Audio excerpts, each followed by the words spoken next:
mayor, can you take blame that you've let your city go? Hey, and I'm not a one-sided guy. You know, Trump's got a problem taking blame. I'd like Trump to admit every once in a while, you know what, I screwed that up. You know what, that's my fault.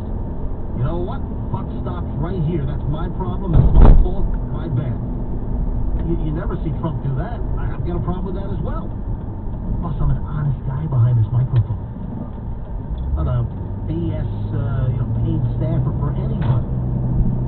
So we got to call that just a bit. With all this activism, and we talked about LeBron James last week, for instance, and his activism, and LeBron had initially supported walking off, and of course the NBA games were canceled. Here we're in a very precarious situation with sports anyway. The whole model is screwed up beyond belief.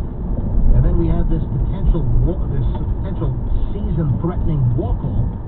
And it was said that LeBron, while he was also upset and he supported, then it was almost like LeBron who rallied the troops to get the NBA back on the court, back to playing, and not have the season completely blown up as it would have.